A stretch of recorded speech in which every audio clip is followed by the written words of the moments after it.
క్రీస్తునందు అత్యంత ప్రియులైనటువంటి దేవుని ప్రజలకు మన ప్రభువును రక్షకుడైన యేసుక్రీస్తు వారి యొక్క శ్రేష్టమైన నామంలో అందరికీ ప్రత్యేకంగా వందనాలు తెలియజేస్తున్నాం. పిల్లరా, ఈ యొక్క దేవుని యొక్క వాక్యం చేత మీరు బలపడుతున్నారని, దేవుని వాక్యం మీ జీవితాల్లో కార్యాలు చేస్తుందని, దేవుని యొక్క వాక్యము దేవునికి దూరంగా ఉన్నటువంటి వారిని దేవునికి సమీపస్తులుగా చేస్తుందని దేవుని సేవకునిగా నేను నమ్ముచున్నాను. ఈ సమయంలో పరిశుద్ధ గ్రంథం నుండి కొన్ని మాటలు మనం ధ్యానం చేసుకుందాం. మనసు పెట్టి మన వాక్యాన్ని వినటానికి ఆసక్తి చూపుదాం. ఆదికాండము 16వ అధ్యాయము 8వ వచనము ఈ విధంగా రాయబడి ఉంది.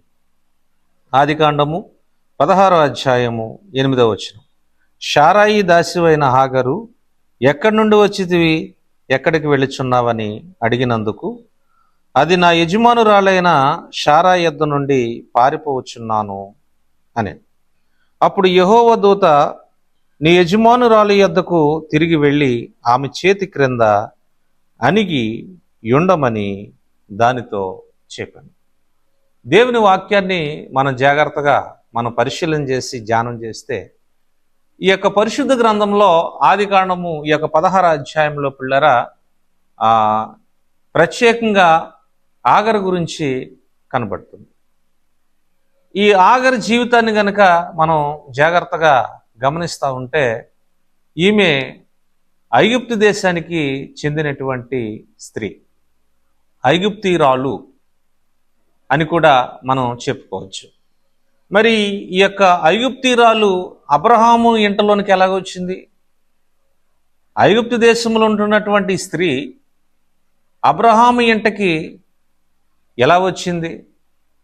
శారా యొక్క దాసురాలుగా ఎలాగుంది అని మనం ఆలోచన చేస్తే, ఆదికాండం 12వ అధ్యాయాన్ని మనం ఆలోచన చేస్తే, దేవుడు అబ్రహామును పిలుస్తున్నట్లుగా మనం చూస్తాం. దేవుడు అబ్రహామును పిలిచినప్పుడు 12:1 ప్రకారంగా దేవుడు అబ్రహామును పిలిస్తే, 12:4 ప్రకారంగా అబ్రహాము దేవుడి మాటకు లోబడ్డాడు.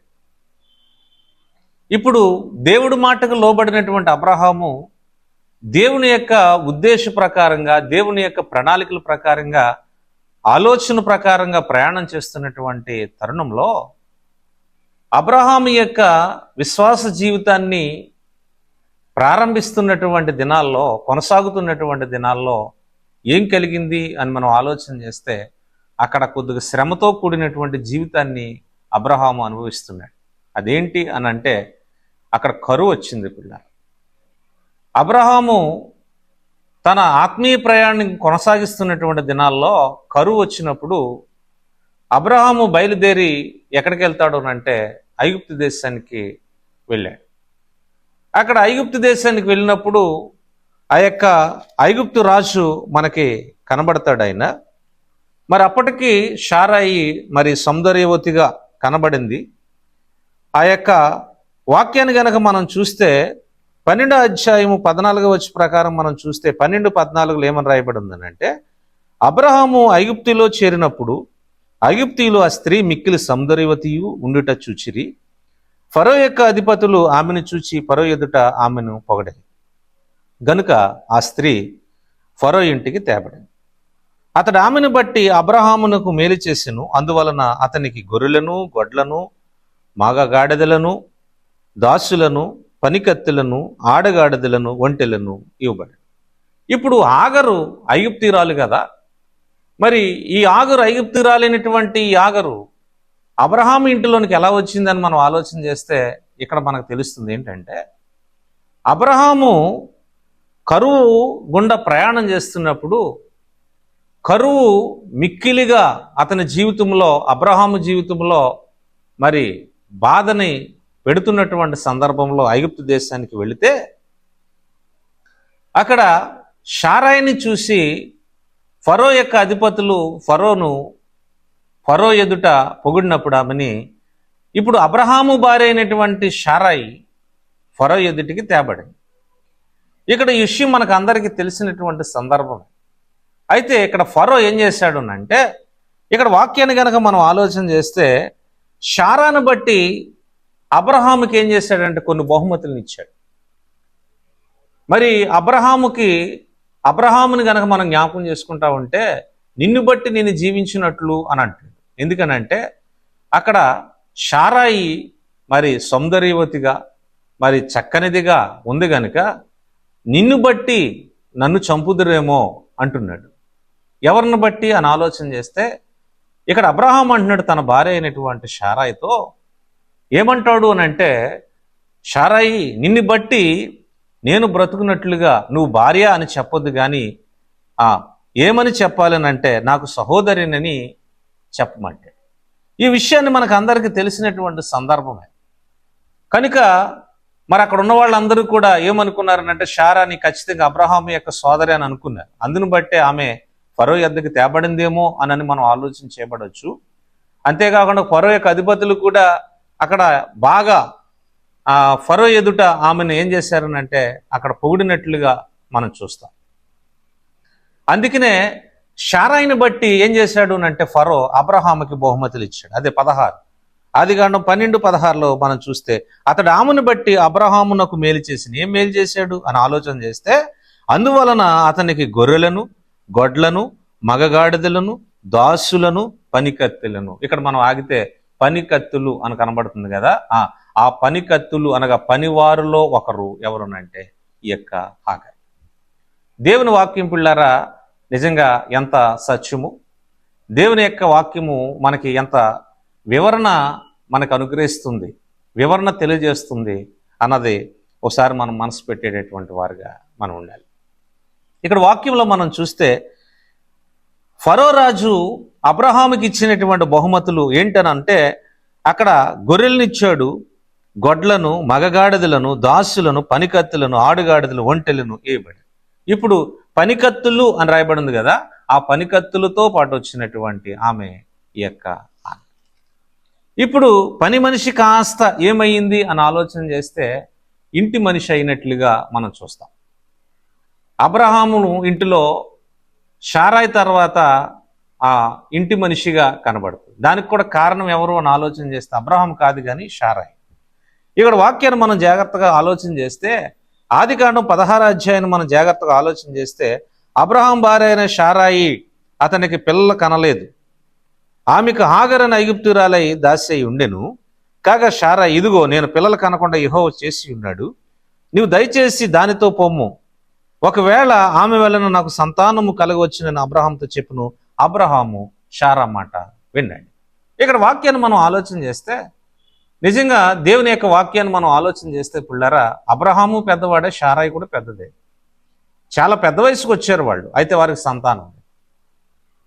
ఇప్పుడు శారాయి తీసుకుంటున్నటువంటి డెసిషన్ ఏంటంటే దేవుడు నాకు అన్యాయం చేశాడు, దేవుడు నాకు పిల్లలు లేకుండా చేశాడు కనుక ఇదిగో నా పని మనిషిగా నా పనికత్తిగా నా దాసిగా ఉన్నటువంటి హాగరు నువ్వు అబ్రహాంతో పోయి నాకు పిల్లలు కనమంటుంది శారాయి. ఈ విషయాన్ని తన యజమానుడితో కూడా చెప్పింది. యజమానుడు ఏం చేశాడనంటే దానికి అంగీకరించాడు. ఆ వాక్యాన్ని మనం చూడొచ్చు పిల్ల. శారా చెప్పిన ప్రతి మాట అబ్రహాం విన్నట్లుగా మనం చూస్తాం. ఇక్కడ వచ్చిందల్లా సిక్కు ఏంటనంటే ఇప్పుడు శారా కంటే కూడా ముందుగా గర్భవతి అయింది ఎవరోనంటే హాగర్. దేవుడు హాగర్ యొక్క గర్భాన్ని తెరిచాడు. అప్పటికి శారా యొక్క గర్భం ఇంకా తెరవబడలేదు. ఇక్కడ వచ్చినటువంటి తిప్పలు ఏంటనంటే వచ్చినటువంటి బాధ ఏంటనంటే ఇదే. నిజమే, ఒక్కొక్కసారి మనం తీసుకుంటున్నటువంటి ఆ యొక్క తొందరపాటు నిర్ణయాలు చాలా అనార్థాలకు దారితీస్తూ ఉంటాయి కదా. ఈ యొక్క మన యొక్క జీవితంలో ఈ యొక్క పర్సనల్ ఎక్స్పీరియన్స్ ఏమని చెప్పొచ్చు, మన వ్యక్తిగత అనుభవాలు ఇవన్నీ కూడా. షార్ట్లీ తీసుకున్నటువంటి డెసిషన్స్ చాలా అనార్థాలకు దారితీస్తూ ఉంటాయి. మీకు ఎందుకు ఈ శారాయి ఉన్నట్టుండి అంటుంది దేవుడు నాకు పిల్లలు కనకుండా చేశాడు, పిల్లలు లేకుండా చేశాడు కనుక ఇదిగో నా దాసి ఉంది దాంతో పొమ్ము, పిల్లలకి అంటదామె, ఆమె పిల్లలకంటే నా పిల్లలు అవుతారు అని అనుకుంటుంది శారా. అబ్రహాం అదేంటి అంటున్నావు, అలాగంటున్నావు ఏంటమ్మా, మారు మాట మాట్లాడు పిల్లరా. నయోమి కూడా మనం జ్ఞాపకం చేసుకుంటాం కదా. బెత్లెహేముకు చెందినటువంటిది, యోధా బెత్లెహేముకు చెందినటువంటి నయోమి అక్కడ కరువు ఉండు చేత ఏం చేసిందని అంటే మోయాబు దేశానికి బయలుదేరింది. తద్వారా పొందినటువంటి ప్రతిఫలం ఏంటంటే ఆమె యొక్క భర్త చనిపోయాడు, 2 కుమారులు కూడా చనిపోయారు. ఇప్పుడు కుమారుల యొక్క భార్యలు నయోమి 3 కూడా ఎలాగున్నారు అంటే వెధవరాండ్లుగా ఉన్నారు. వాక్యం అర్థమవుతుంది కదా పిల్లారా? ఎందుకని అని అంటే నయోమి తీసుకుంటున్నటువంటి తొందరపాటు నిర్ణయము చాలా అనార్థాలకి దారితీసింది. ఆమె కూడా అంటుంది, యెహోవా నాకు అన్యాయం చేశాడు, యెహోవా నాకు దూరస్తుడయ్యాడని ఆమె కూడా అంటుంది రూతు గ్రంథంలో. మన జీవితాల్లో కూడా ఒక్కొక్కసారి మనం తీసుకుంటున్నటువంటి తొందరపాటు నిర్ణయాలు అనార్థాలకు దారితీసినప్పుడు మనం ఆ నిందని తీసుకెళ్ళి ఎవరి మీద వేస్తామనంటే దేవుడి మీదో, లేక ఎవరు మనకి చులకనగా తేలిగ్గా కనబడతారో వాళ్ళ మీదో మనం వేసేటటువంటి వారుగా మనం ఉంటాం. అది కరెక్టా? అది న్యాయమా? కానీ ఇక్కడ వాక్యాన్ని కూడా మనం చూస్తే ఇప్పుడు శారా కంటే ముందుగా గర్భవతి అయింది ఆగర్. ఈమె గర్భవతి అయింది కనుక యజమానురాలు నీచురాలుగా కనబడింది, వచ్చిన తిప్పలయ్యి. ఇప్పుడు శారా అంటుంది ఈమెను తీసుకెళ్ళి దూరంగా వదిలిపెట్టేమంటుంది. ఈమె నా ఇంట ఉండటానికి వీల్లేదంటుంది శారా. ఇప్పుడు బయలుదేరి వెళ్ళిపోతుంది ఎవరు చేయకుండా ఆగర్. వాక్యంలో మనం చూసినప్పుడు ఆ సందర్భాన్ని మనము వాక్యంలో నుండి మనం చూడొచ్చు పిల్లారు. అప్పుడు దేవుని దూత, యెహోవా దూత ఆమెకు ప్రత్యక్షమై నువ్వు ఎక్కడి నుండి ఎక్కడికి వెళ్తున్నావు అని అంటే కరెక్ట్గా చెప్పింది సమాధానం. అబద్ధం ఏమి చెప్పాల, నిజం ఒప్పుకుంది. అలాగ మన జీవితాల్లో మన బ్రతుకుల్లో మనం ఒప్పుకోలు చేసుకునేటటువంటి వారుగా ఉందాం. దేవుడిచ్చే ఆశీర్వాదాలు దేవుని పొందాం. అటు కృప పరిశుద్ధాత్మ దేవుడు మనకు సహాయం చేస్తూ నడిపించింది కాక.